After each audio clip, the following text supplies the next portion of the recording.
On va voir comment tracer les différents graphiques pour un MRUV. Donc on va représenter l'accélération en fonction du temps, la vitesse en fonction du temps et la position en fonction du temps. Alors j'attire votre attention sur les différents graphiques. Il faudra bien mettre l'accélération en mètres par seconde au carré et le temps qui passe en secondes, la vitesse en mètres par seconde et le temps qui passe en secondes, et x, la position, puisqu'on décide de travailler sur un axe qui s'appelle x en mètres, et le temps en secondes. Et donc ces trois graphes vont nous donner trois informations différentes. Ici, on part sur un exemple de MRUV avec une position initiale du mobile qui est à 2 mètres de l'origine quand le MRUV commence. Et il a déjà une vitesse quand le MRUV commence qui est de moins 1 mètre par seconde. Et il subit une accélération qui sera constante puisqu'on est dans un MRUV de 2 mètres par seconde au carré. Alors déjà, ce serait peut-être intéressant, toujours intéressant d'ailleurs, de se dire, tiens, qu'est-ce qui se passe en fait sur le rail qui est le référentiel, hein. Si je devais voir le mouvement se produire devant moi, qu'est-ce que je verrais? Ben, je verrais un mobile qui se trouve à 2 mètres ici, au début du mouvement. Et je verrais qu'il a une vitesse qui est en sens opposé au sens du référentiel, puisqu'il a une vitesse de moins 1 mètre par seconde. Ok? Et son accélération, elle est positive. On pourrait très bien la représenter aussi comme ceci. L'accélération de ce mobile, 2 mètres par seconde au carré. Positive donc dans le sens du référentiel. Donc le mobile commencerait à se déplacer vers la gauche ici, et puis petit à petit, il ralentirait, ferait peut-être demi-tour. On va voir ce qui se passe. Bon, pour l'accélération, ça c'est simple. Elle est constante, elle est toujours à 2 mètres par seconde au carré. Donc le graphe, pas trop compliqué. Voici. Pour la vitesse, ce serait peut-être intéressant d'écrire l'équation de la vitesse. Pour la vitesse, je vais avoir une équation du genre v de t, donc la vitesse en fonction du temps. C'est la vitesse initiale ici qui est de moins 1, plus mon accélération constante qui est de 2, fois le temps qui passe. C'est bien une fonction du premier degré. Et j'aurai une droite oblique. Alors, qu'est-ce que je peux lire ici? Mais la vitesse initiale, moins 1, c'est la vitesse quand le mouvement commence. Et chaque seconde, le mobile gagne 2 mètres par seconde, puisqu'il a une accélération de 2 mètres par seconde au carré. Donc après une seconde, sa vitesse, elle sera là, 2 secondes là. Et on voit que la vitesse augmente.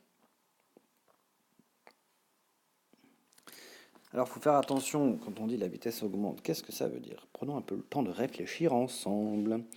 Au début, mon mobile il a une vitesse négative, donc il va dans le sens opposé au référentiel. Et il va de moins en moins vite dans le sens opposé du référentiel. Et ce point-là, qu'est-ce qui se passe? Ce point-là, c'est un point d'immobilisation. C'est le moment où le mobile s'arrête, si vous voulez, il fait demi-tour. Et là, il repart maintenant avec des vitesses qui sont positives. Donc là, il va aller dans le sens du référentiel. Ça veut dire qu'au début, le mobile ferait ceci, et puis il repartirait vers la droite. Et il ira après vers la droite de plus en plus vite. Sa vitesse augmente de manière linéaire puisqu'on est dans un modèle MRUV. Bien, passons à la position. Alors, position, quelle est l'équation de la position pour ce mobile?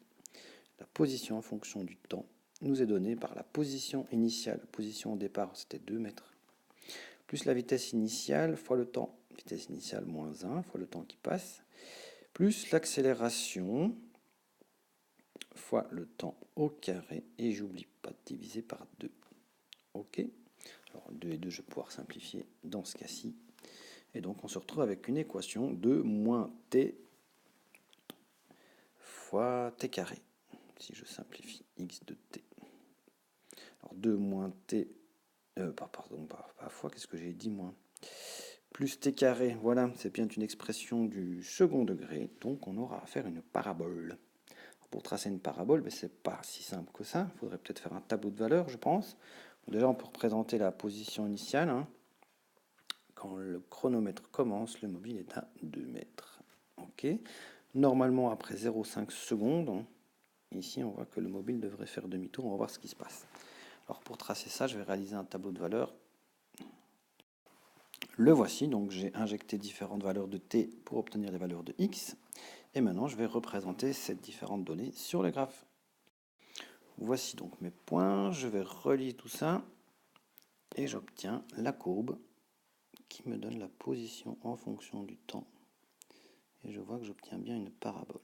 Alors, il y a un point qui est hyper important à repérer, c'est celui-ci. Qu'est-ce qui se passe à ce moment-là?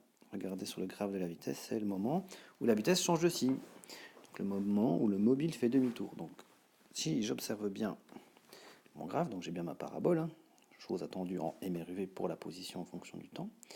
Le mobile part de 2 mètres, et puis il recule, il se rapproche de l'origine du repère, il se rapproche de 0.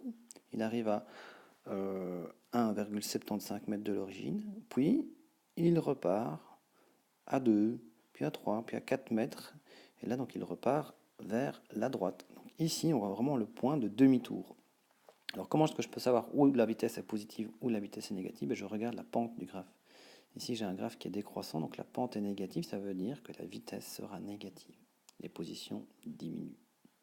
Ici j'ai un graphe dont la pente est positive, ça veut dire que dans cette partie-ci, la vitesse du mobile est positive pour tous ces instants-là.